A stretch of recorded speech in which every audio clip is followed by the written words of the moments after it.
Good evening, everyone. I'm so glad to greet you on this snowy afternoon here in Massachusetts, but we're projecting ourselves across the world. And I'm really happy to introduce Polina Chesnakova, who is the author of a wonderful new cookbook called Chesnok, which works very beautifully with her last name. I don't see how you could have named it anything other than Chesnok, because it's just so evocative of all the flavors of the Russian and Georgian and overall diaspora kitchen. So this is Polina's third cookbook, but it's the first one that is focused on Russian, Georgian, Armenian, and some Central Asian foods. She started her blog, also called Chesnok, in 2015 and has been posting wonderful recipes and stories up there for a good decade now. She used to live in Seattle, where she led the culinary program at a wonderful independent bookstore called Book Larder. And that was how many years, Polina, did you do that? I was there from 2019 through 2023. Oh, I believe, yes. okay. And I was the culinary director for the last few years that I was there.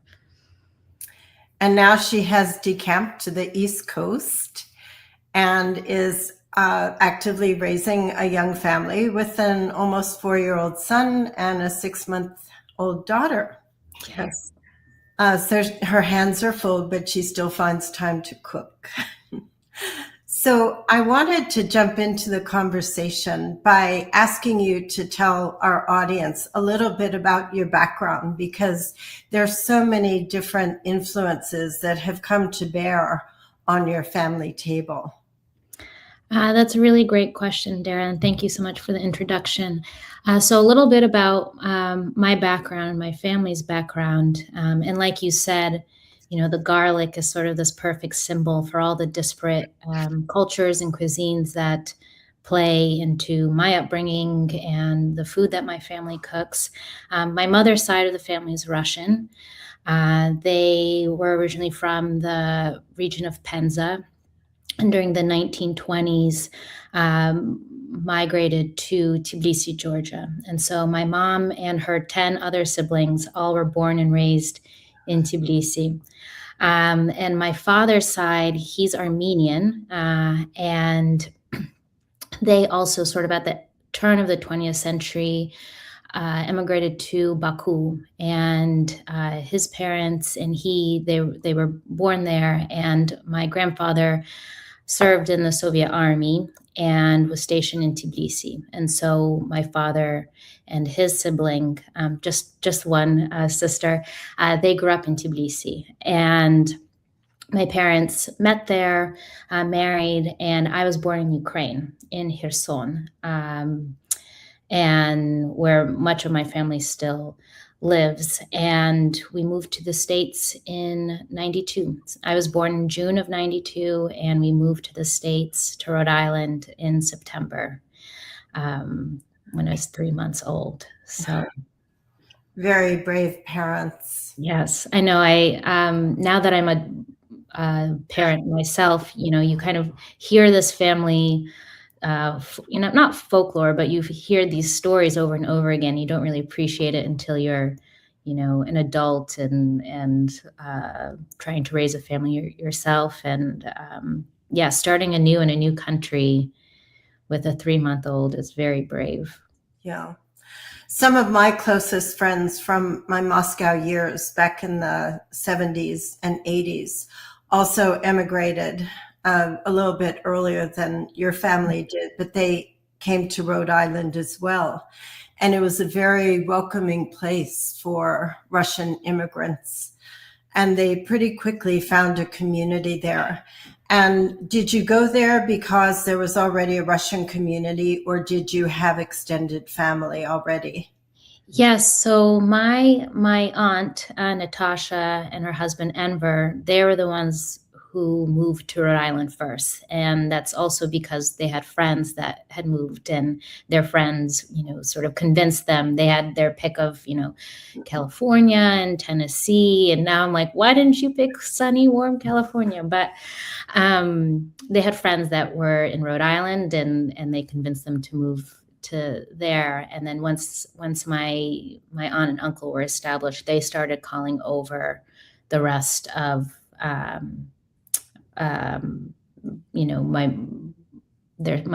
aunt's siblings, my mother's sisters. So I have, including my mother, there are 5 sisters that are in Rhode Island, and it's very, very special because I grew up seeing my family all the time, and food, of course, was a focal point of our gatherings. And like you said, there was quite a big community of Russian speakers from the former USSR, and my family is actually not Orthodox or Jewish; they're evangelical Christians, and so in this specific community, they sort of found each other and started a church, and it grew over time. And I grew up attending that church, and it was refugees or immigrants from all over the USSR. The service was in Russian, but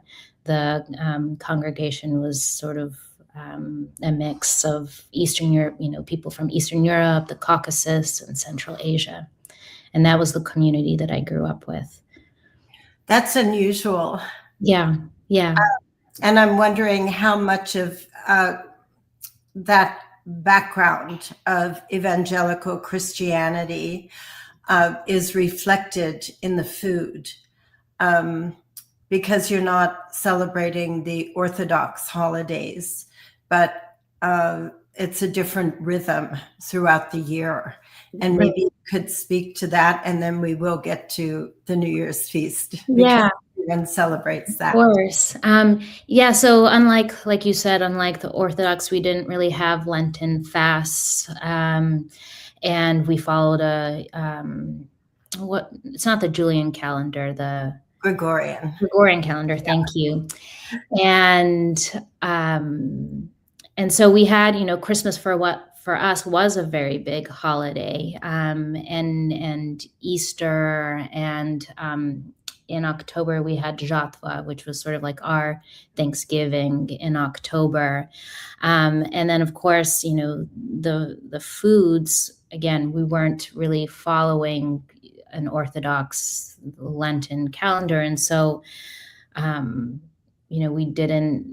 we sort of partook in all, and, dairy and all the different meats. But I think the largest difference I think you could see is sort of how we approached the holiday season, where we did celebrate Christmas, in December, and Easter again in sort of the Gregorian calendar, not the Julian. Mm-hmm. Well, let's turn to New Year's, and then I want to ask you some more about Easter, because I love the Russian Easter celebrations. Yes. We have fun with that. So, it was funny. I was speaking to my mother yesterday, and I asked her, tell me a little bit about how they celebrated the holidays back in Soviet Tbilisi. And she was more than happy to, regale me with stories. And an hour later, I was like, okay, Mom, I think I've got enough to work here with. But, when my mother was in Soviet Georgia, obviously Christmas wasn't a state-sponsored holiday. And so New Year's for them was sort of obviously the big holiday, and they celebrated Christmas and New Year's sort of like all in one. Whereas when we moved here, obviously, and we moved as religious refugees. And so when we moved to Rhode Island, we all of a sudden had this freedom to be able to really go all out with Christmas. And Christmas for us, growing up for me, was the big holiday where we would go all out and cook, a week in advance, and have this spread where, the table was sagging from the weight of food, a reflection of sort of our multicultural background we had, because we're Slavic people from Georgia.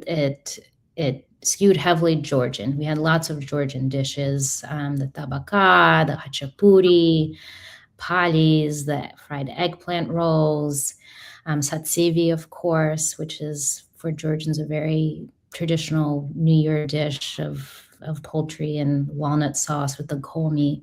Of course, we called it mamaliga, which I thought, yes, we called it mamaliga, and I always thought mamaliga was a Georgian term. And it wasn't actually until in recent years when I was doing research that I realized it was a Romanian Moldovan term for describing, for the polenta. And in Georgia, they call it gomi. And I had no idea. I thought that was mamaliga was a Georgian term and dish. And of course, we cook it in the Georgian way with the melted cheese. But I think that's just, again, sort of a reflection of all these disparate cultures that were at play, in my family's, when my family was in Soviet Tbilisi and also growing up.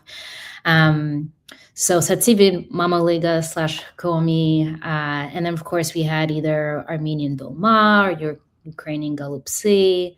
And we had all of your more standard Soviet fare, olivia salat or shuba, cured meats, cheeses, smoked fish. And so it was really this feast, obviously, but it was a reflection of all these different parts of the former USSR. And it was really this sort of holiday table that inspired the book that I wrote, Chesnok.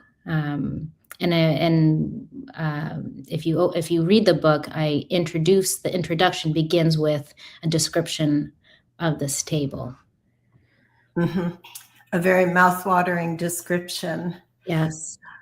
I'm curious how many of these dishes, apart from the holiday celebration, whether it is Christmas Day or New Year's Eve, how many of these dishes do you make, or does your mother make? I know you're probably not in the kitchen as much as you were 6 months ago, throughout the year.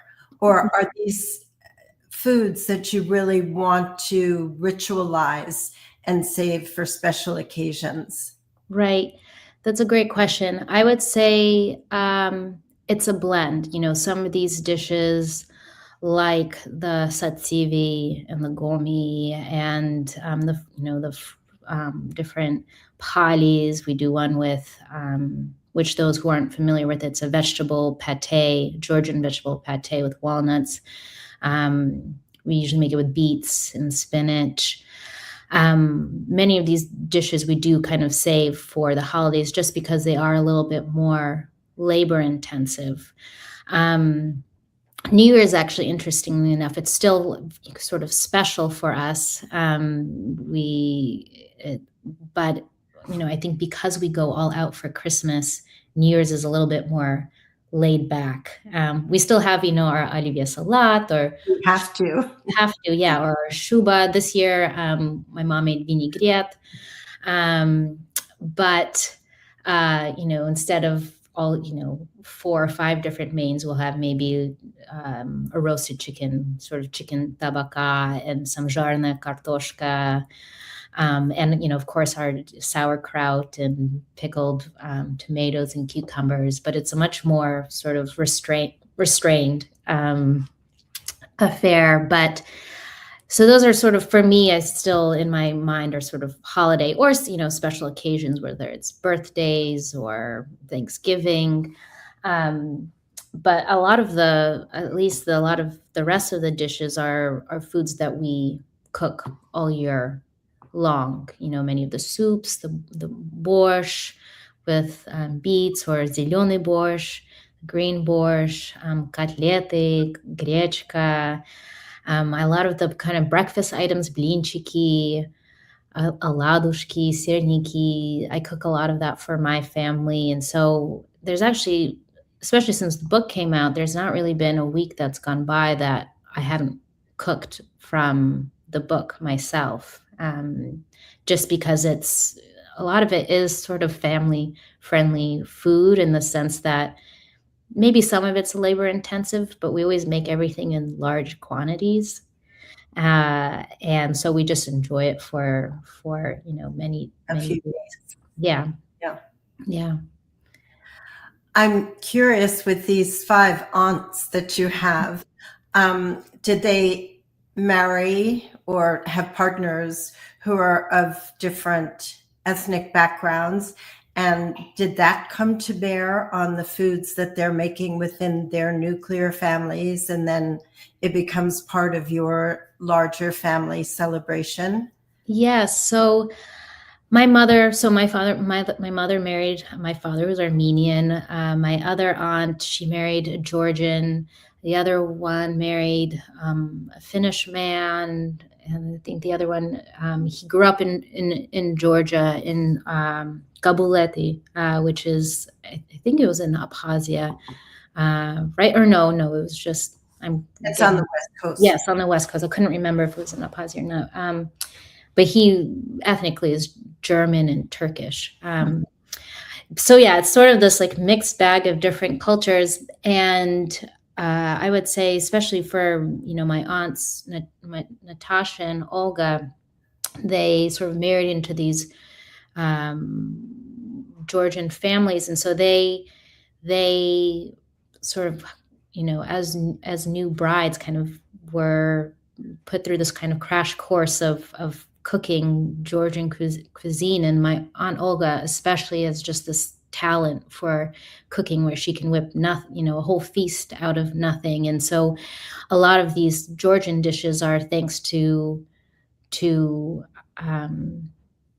them marrying into these Georgian families, because when they were children, 1 out of 11, so Tbilisi, they didn't really have much food, especially being in the city. And so everything was much more simple. And it was very kind of economical cooking. And it wasn't until they grew, older and married in these families and moved to the countryside, where they did have more access to produce and chickens and all of that, were they able to learn how to cook these dishes. And my mom, interestingly enough, she learned how to cook Georgian food on her work breaks. She was a secretary at some sort of technical institute. She was a secretary to the director. And, this was in the late 70s, 80s, and they would take these really long lunch breaks. And, all the Georgian ladies would pull out their potatoes and start frying potatoes and bringing their hachapuri and pouring darhun, the tarragon soda. And it was on these lunch breaks that she learned how to cook a lot of these Georgian foods. So it was sort of, something that they kind of came to later in life, and that they were able to bring to the States with them, which I'm very grateful for now, of course. And did she raise you up in the kitchen, or is this an interest that you developed later in life? So as a child, I was the pickiest eater. I didn't want to eat any of my family's home cooking, which was a bit remarkable because we never went out to eat. Like maybe it was a special occasion to go out to eat. Most of everything we ate was what my mom or my aunts prepared, and I wasn't really interested in any of it. I mainly ate bread, potatoes, and hot dogs. Those like my 3 main food groups as a child. And in high school, I started to become very interested in food, particularly baking. But I think because this was food that, for my parents' generation, this was food that they knew. This is what they cooked, what they knew. And because I was so used to it, I wanted something different. I wanted to kind of expand my horizons and cook with new herbs or different pantry items. And so I kind of came to cooking in the kitchen, wanting to try out, Italian cuisine or Chinese or something, not not Russian or Georgian. And it wasn't, of course, like many immigrant children, it wasn't until I moved away for college and started missing my family's food that I started to take an interest in these sort of traditional foods. And that was sort of kind of the beginning of my food, career is in college I started to intern with a local food publication. I started working in different restaurants, baking, cooking professionally. And afterwards, after I graduated, I went to school in Virginia. I started this blog called Chesnok, where I started to record some of my family's cooking. And of course, had to call it Chesnok. Of course. Yes, yeah. Circling back to New Year's for a moment, I'm wondering whether Dzied Moroz or Snegurочка were present in your childhood, or whether that was something that was left behind as being Soviet kitsch as opposed to kind of beautiful Soviet nostalgia. I was thinking back on this, and I would, like I said, Christmas for us in Rhode Island was our big holiday. But I do remember around the holidays, we would always watch this old Soviet film called Morozka. Are you familiar with it? And there's like Nastinka and her, rude, ugly stepsister, Marfushka. And at some point she was saved by Ded Moroz and Snegurочка. And so that was actually, I think, my first introduction to these sort of, Ded Moroz and these sort of kind of old Soviet holiday traditions. And so of course I was familiar with it. It's actually interesting now that I have my son who's 4 years, he'll be 4 years in a couple of weeks. And since moving to Rhode Island, we enrolled him in a Russian language school. And for this holiday season, they started in November preparing for their New Year Novogodная Yolka program. And so his class and his group of boys, they were the little gnomiki, little gnomes, and he had a poem to recite, and he took part in a dance, and it was part of this bigger it was a 2-hour program. It was like really getting our money's worth of for our tickets to the program. But it was this 2-hour program, lots of, children reciting poems and songs and dances. And of course there was Ded Moroz and Snegurочка. And I didn't grow up with that, but it was for me, it's really special and heartwarming to be able to experience this almost through new eyes through my son. And of course he's still, almost 4. He's still just starting to kind of comprehend who Ded Moroz is. And at the end he was like, "Mama, who was that lady in the blue dress? What was she doing?" And I was like, because she was, narrating and kind of telling the story. But it's been interesting that I'm sort of experiencing more of this sort of Soviet traditions through his generation. Yeah, that is. Is Santa Claus a part of his childhood? Yes. I mean, and it's interchangeable. I'm trying to speak with him Russian as much as possible. And so it's depending on, it's either Santa Claus or Ded Moroz. And, we tell him about Snegurочка and of course those sort of Christian traditions as well. But it's interesting. So for this New Year's, we didn't have oливье salad. We had vinaigrette, but we also decided to go more Georgian route. It was just my mom this year who came over. We made khinkali, Georgian soup dumplings, and hachapuri. And my son, I mean, how big these dumplings are. He ate 5 khinkali, all by himself, top knot and all. Oh, the top knot too? And the top knot. I was like about to come like, no, you're not supposed to eat that. Just ate all of it, 5 of them, plus hachapuri. My mom brought a bottle of tarragon soda, which he loved. And so it's funny how and as a child, I would eat the pasta portion of the hincani, would not touch the meat. Oh, No, as a kid, so again, this was stuffed with beef and pork? yes. And, we add like cilantro and parsley and red chili. And as a kid, again, I was in most basic profile of my diet. But for him, he loves his borscht. He's always asking for babushka soups. So we moved back to Rhode Island last year to be closer to my family. And one of the perks is that my mom always, she's like, oh, I made some borscht and I made extra. And so she brings over like a whole pot of borscht for us. And so he loves his babushka soups and borscht for him. Unlike me, who I wouldn't eat as a child, he loves borscht. Well, what are some of your favorite dishes now? There's actually a question from the audience. Larissa is curious to know if you have a favorite dish or if you have several favorites.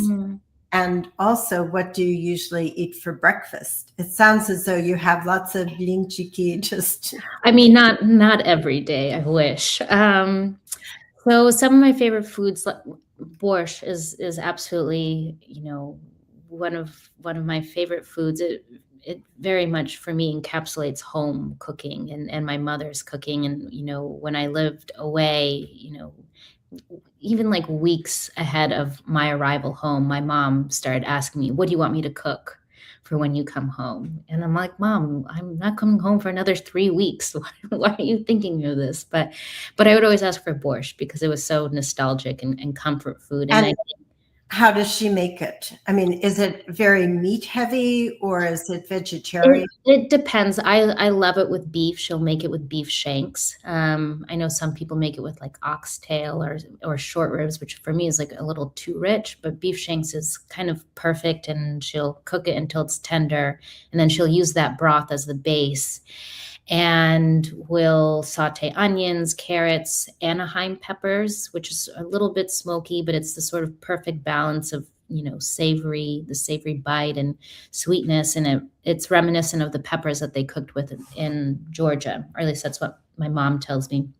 And so that comprises the base with shredded beets they'll cook down, and fresh tomato, and towards the end, so that's those zajarka, and so they'll add that in with potatoes, cabbage, and this is where sort of their Georgian roots come through. They'll add lots of red pepper flakes, dill, and cilantro, like a whole mountain of cilantro. And sometimes they'll add garlic, sometimes not, depending. It's always a little bit different each time they make it, but it's this really kind of chock full of vegetables. It's very kind of more like thicker borscht than I think people in the U.S. are familiar with. And it's more stew-like. Yes. And it's, earthy and sour and sweet and spicy, and it's just really sort of this dish that kind of warms you inside out. And of course you have to have sour cream. I was raised to put a dollop in the soup and then smear it on my piece of bread. And so and I think, again, the borscht, it's this kind of classic Eastern European, Ukrainian dish, but with a Georgian flair. And for me, that sort of encapsulates the way that my family marries these two cultures in their cooking. And you kind of see that throughout the book, like our goulash. We'll stir in lots of parsley, cilantro, and raw garlic at the end to really brighten things up. Our galupsi have, again, all those herbs, fresh mint, chili flakes.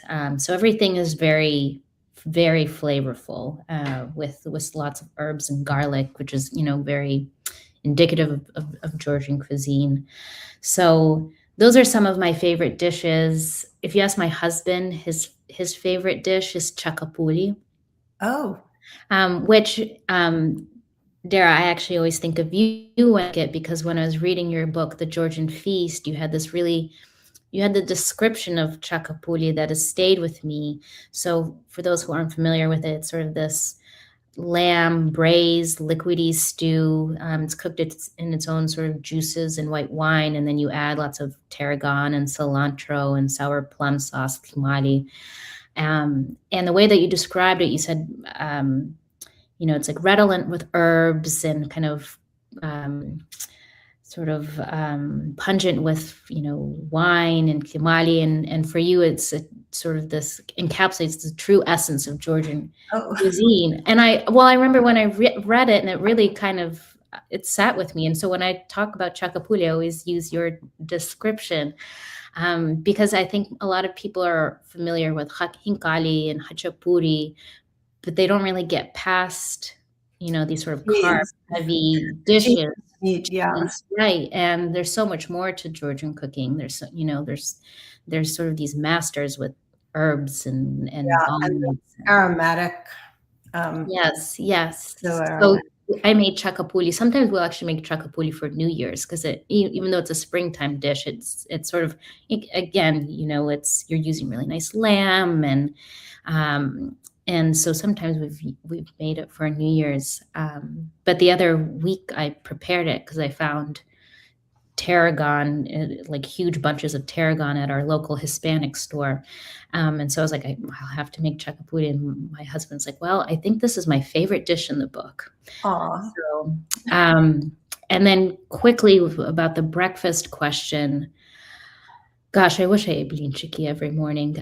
Actually, interestingly enough, this year for both Christmas Day morning and New Year's morning, I made yeasted blini, which is not something that I grew up with. I think as I've sort of kind of turned to Eastern, this cuisine as sort of kind of my expertise, I'm sort of rediscovering some of these dishes that I didn't grow up with, and yeasted blini is one of them. And I think for many people in America, I think they associate blini, the small kind of blini, with Russian New Year's, but I made them sort of in the larger format. But I had a whole spread of like the red salmon ikra, caviar, the smoked salmons, sour cream.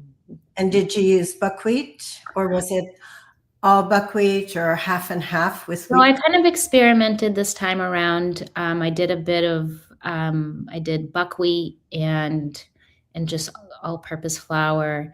And for New Year's, I did buckwheat and spelt and regular flour, and they turned out so well. They were so good. And of course, my son loved them. But for your kind of Tuesday morning breakfast, I'm very much American. I'll have my avocado toast or oatmeal, or actually I actually am planning tomorrow to make porridge with millet, which is something that my I love parents, that. and butternut squash. So that's something that's, I think, more kind of old school.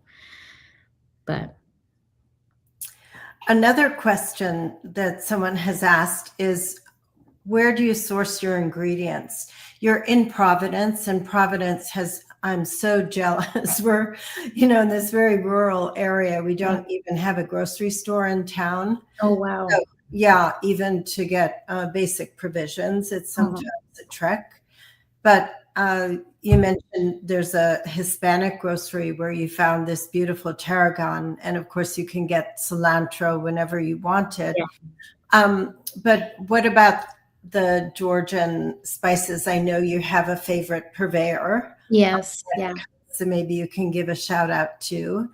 Yes. So, Rhode Island being the smallest state, oftentimes we'll have, one store that serves the entire state. And that was the case with the Eastern European store. And it has all of your Eastern European products, all your, classic meats and cheeses and tvorog and kif, ryazinka and buckwheat and all of that.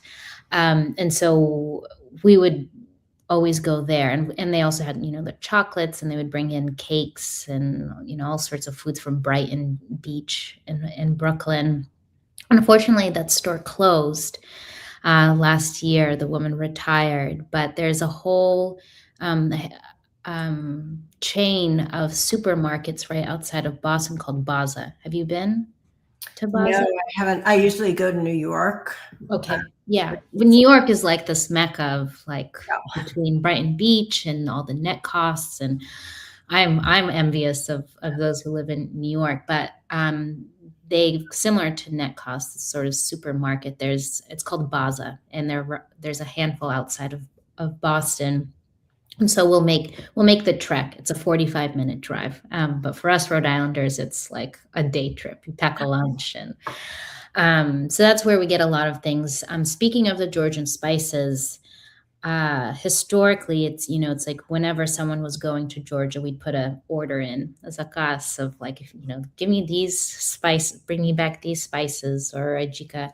But when I was researching the book, I have a lot of Georgian dishes, and I realize if I don't provide a resource for readers, they won't be able to cook many of the dishes in the book. And so I started doing research, and I came across this company called Suneli Valley.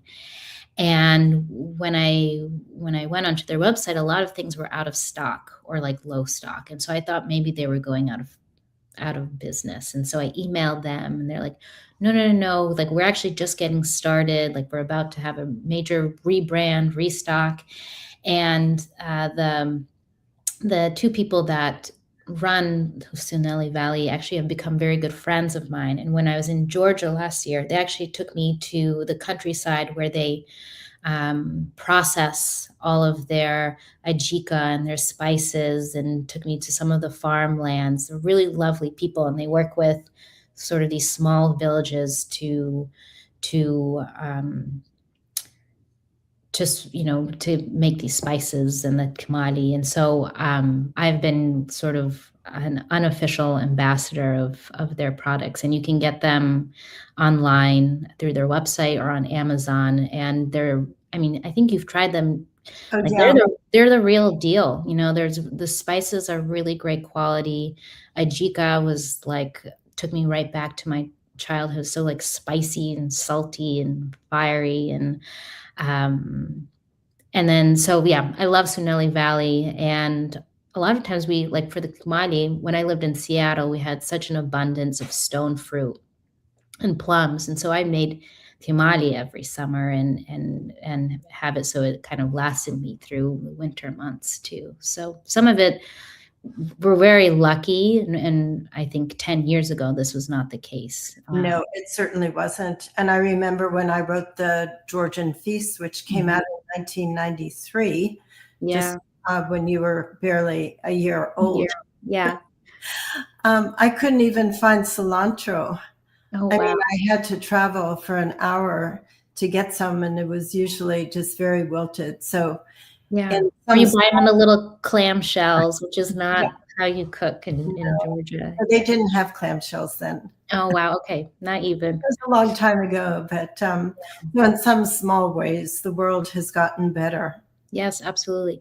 Yeah. Even sort of kind of speaking to this resourcefulness, sorrel, we use sorrel a lot in our green borscht, and it's still hard to come by here unless you have a source or farmer's market. And so my Aunt Olga started just growing sorrel in her backyard, and now it's of course like taken over her entire. I know. I did the same thing 10 years ago, and I am finally getting it out of my flower garden. It was really a mistake. Yeah. It just disperses everywhere. Yeah, take over. It's a good problem at first. You're excited, and then you're like, this is more than I know what to do with. An unusual question came in from Yulia. She's wondering if you could express the essence of Russian cuisine in colors. Oh. What colors would you pick and why? Oh gosh, maybe this is more a question for you. You're more. I immediately am seeing it. I would say, I know, I kind of want to hear your answer first, I'm but the professor. You're the. I know. No, I'm Um, teasing. I I guess. would, No, go ahead. I mean, Russian cuisine, right? Yeah, Russian. I would say, let me think on this first. I would say brown, but like not in a bad way. Like I think about all the different wheats, rye, buckwheat, barley, um, sort of all these kind of rich grains, mushrooms, potatoes, obviously. So you have these sort of whole grains, and then white, like a lot of the fermented milks, and tvorog, obviously. Gosh, I feel like I'm being quizzed. You're not. No, I think brown. I wish brown were a more attractive word in English, because you hear brown and it somehow feels mousy. Yeah. But it can be, let's call it umber. Yes, umber. It's more of like brown of the earth. It's like It's so earthy and it's so beautiful. And if you think of what is at the heart of Russian cuisine, it's really rye, Yes. and rye bread. And so there you have it, but also the grechka and, so many different grains. For whatever reason, I mean, I think that's a perfect answer, but what came to my mind, just because of the romance of it, I wanted to say red. Because of the etymology of krasny, krasivy in Russian, it's yes. the word. So anything that is red is beautiful. And I feel like even when you have these brown foods and the fermented dairy, it's often punctuated with, a bowl of borscht, which is more or less red. It can be kind of mahogany. Yes. You have the salmon roe, which is, I know, verging more towards orange, but there are these spots of brilliance that I think make a Russian table really beautiful. That's beautiful. It also makes me think of red currants. Oh, yes. Raspberries, and sort of, just beautiful preserves, and varenya and kvass, and, again, foraged berries. I think sea buckhorn is more orange than red, but kind of to your point, sort of these brilliant kind of crimson shades of red too. Fermented tomatoes. Oh, yes. One of my favorites. Yes. So I hope, Yulia, that answered your question. Are there things that you feel that you wish you knew more about in terms of Russian holiday celebrations? I'm wondering about Easter, for instance. Do you celebrate it on the American Easter date as opposed to the Orthodox one? Yes. But are you making the kulich and the pascha as part of it, or not right. So with Easter, it's interesting. I know. So obviously for us, it's a really big holiday as well. We don't have, there's no Lenten fast, but we do have a kulich. And it's something that my mom started baking from scratch, maybe when I was like in middle school or high school. And it's something that we would do together. And her father also would make kulich in Georgia as well. And she tells me the story of, he would he was making it for 11 children. And he would make it in this big sort of metal tub, and he'd have to knead the dough with his, not even hands, with his body. Arms, with his body. And she's like, he would always wear this like white little tank. And by the end, his whole back was sweating. And I think that is how you used to make kulich. You really had to put your whole body into it.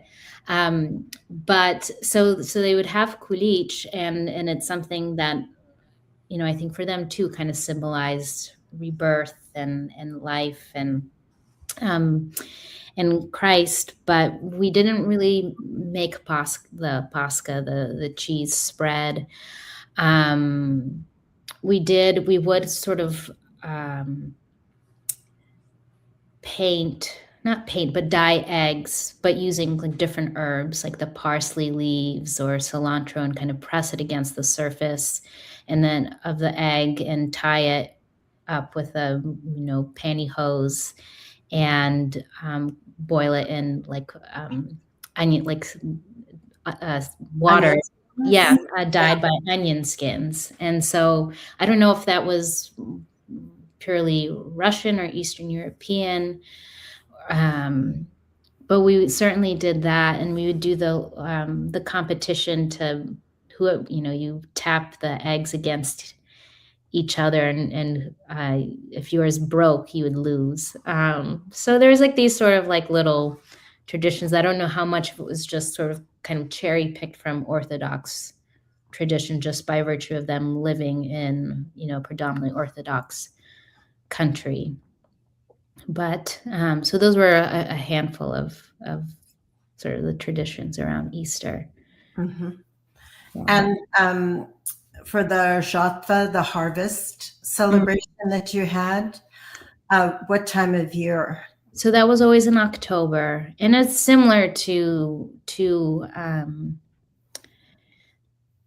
American Thanksgiving. It's a day of gratitude, and it's sort of like celebrating the harvest season, even though no one was actually harvesting things. But again, it was sort of, a lot of these holidays at our church, we'd always have these big services, and everyone would spend a month or two leading up to it, getting ready.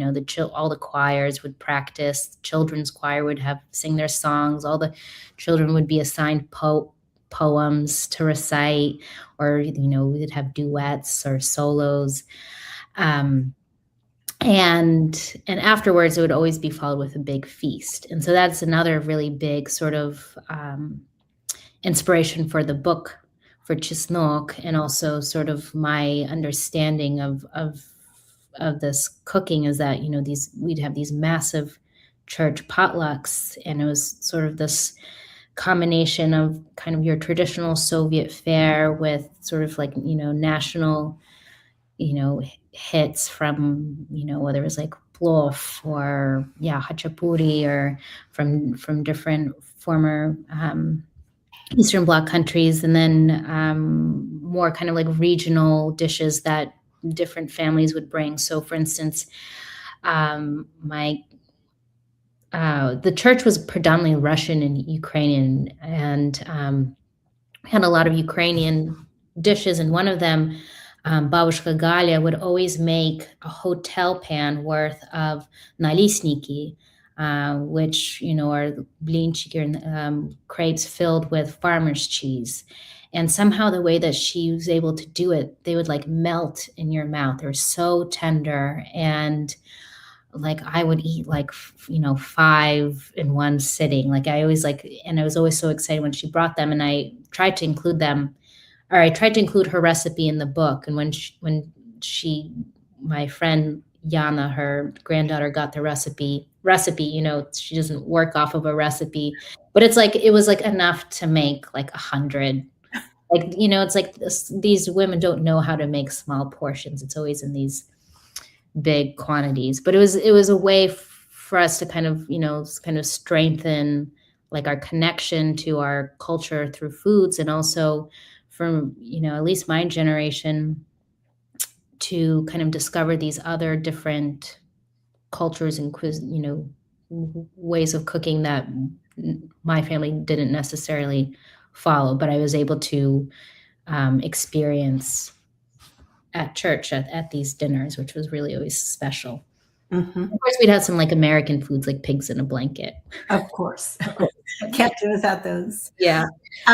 We have about 10 minutes left, and a couple more questions have come in.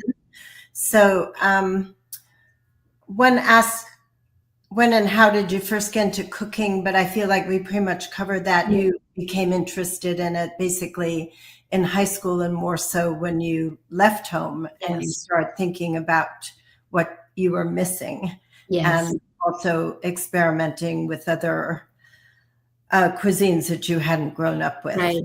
And I think too, when I started kind of realizing that food was my passion and I wanted to pursue it in some way, again, this was 10, 15 years ago, many people didn't even know what Georgia I was talking about, you know. I'm sure you can empathize with that. And even Eastern European cuisine sort of had this Soviet shadow of it, and sort of these stereotypes of it being sort of the stodgy food. And so, you know, knowing what my family's food was like and how rich and diverse it was, I really wanted to kind of push back against that and also say, like, look, this is actually really amazing, like food that should be celebrated, like, you know, Italian cuisine is in the US. So for me, it was sort of this opportunity to kind of almost find this like niche that people weren't really thinking or talking about at the time. That segues very nicely into the next question. You've been promoting the book since it came out, and someone is wondering, do you find that Americans who were born and raised in the US or even immigrate from other countries are willing to try Soviet and Russian food? I'm wondering whether your audiences, if you can generalize, have been predominantly made up of people who are familiar with this kind of food and longing to have a venue to be enthusiastic about it in, or whether you have people who know very little and are curious and therefore open to it.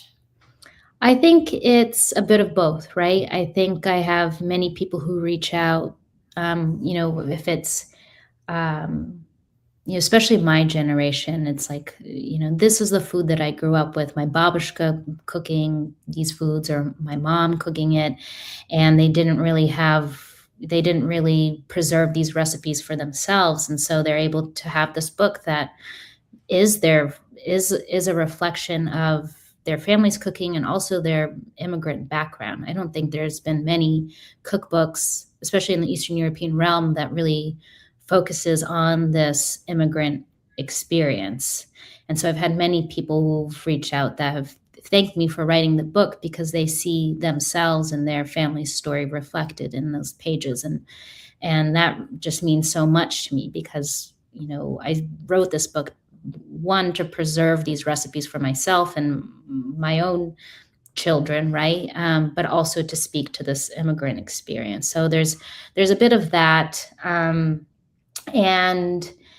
on the other hand, there's, you know, this whole audience who's really kind of discovering, right, like Eastern European, Georgian food, and also people who had no idea, weren't familiar with sort of the Soviet diaspora or this, you know, sort of Soviet immigrant experience, and how, you know, I think today our society likes to have things be very black and white or reductive. And, you know, I grew up in a community that was very multicultural, and we all sort of, there was so much cultural exchange, and there was a lot of beauty in that. And I think many people are new to that. You know, for them, they had no idea about this immigrant community that existed. So I think it's been really neat to hear how it's for this audience, it's very much educational and enlightening. And it's a bit of armchair travel too, right? You get to, you have a lot of Eastern European dishes, but you also have a lot of influence from the Caucasus. So it's, you know, for people who are interested in that part of the world too. I do wish I had more Central Asian foods in the book. You know, I have the Uzbek plov, which growing up was always relegated to weddings, right? But it was always sort of kind of Slavified plov that was like, it was good, but when you taste the real deal, you can't really astonishingly right. So more recently, my cousins live in kind of Springfield, Mass area, and there's a big, more recent wave of immigrants from more of the Turkic countries. And so they're able to have access to like fresh lavash and Uzbek samsas. And so we've been having more of that in our holiday, like Christmas gatherings. And so I'm like, I wish I could obviously these are not easy recipes to replicate, but if I could go back, I wish I could add a Uzbek samsa recipe in the book. Maybe book number 4. I don't know. We'll see. Larissa is wondering whether you always salt your home-cooked food. Some people try to put in a little salt or don't use salt at all. Oh, I often describe myself as a salt fiend. I love salt. And, working in kitchens, I was taught to salt a little bit, but salt often to build flavor. So I'm always salting at each step. It's interesting, for the baking section, I add salt to my pastries and my buttercreams. My mother's generation, for them to add salt to their desserts is like a huge no. Like, and anytime I make, our family's buttercream or dessert, she'll like taste it. She's like, did you add salt to this? And I was like, yes, because otherwise it brings out the flavor. Yes, it would taste flat. And she's like, oh, so gross. Why? How could you add salt to this? Like all I can taste is salt. And I'm like, well, when I eat your dessert, it just tastes flat to me because you didn't add any salt to it. So I think that's funny that she asked that, because it really comes out in like our baking, like they just don't add. It's so strange to me. I don't know if it's their specific family or sort of how they baked in the Soviet Union, but they use very sounds to me like it is her family. Yeah. Because certainly salt was one thing that was always available, so you could put in a pinch. And in savory cooking, my family's not afraid to use salt, but for some reason baking. But yes, I love salt. I'll like sprinkle flaky sea salt on like my apple and like on everything. I like to make my gasha really salty, as sort of like it almost like makes it kind of savory with really rich milk. I don't know. I love salt. Well, that is a good thing to end on, unless there's anything else you want to add. No, I think this was so lovely to be able to speak with you, and especially around this time of year, the holidays, and this like New Year is such a special time. And sometimes I think we're, especially, in this day and age, we kind of get all tied up with sort of the consumerism or the busyness of the season and don't do more reflection. And so this was really nice to be able to reflect on, holiday traditions and community and food. So thank you. And think about deliciousness. Yes. So it's going to send me right to the kitchen. I know. Yeah, I know. Good thing I ate right beforehand, because otherwise I'd be salivating at our conversation. Thank you so much, Polina. And thanks to the American Center for hosting us. We so wish we could be there in person. Maybe one day. Yeah. Bye-bye. Goodbye.